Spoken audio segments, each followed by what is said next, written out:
Hello guys, good morning. Gihatag niya sa ako ang amo. So, akong testingan kung nice ba siya. Kung angayan ba ko.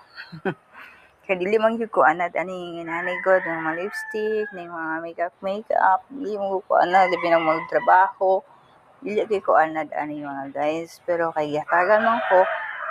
So, thankful kay naay nang hatag. And testingan lang po nato kung angayan ba no.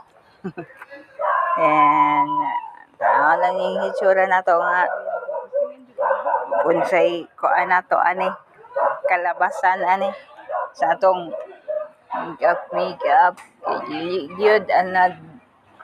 So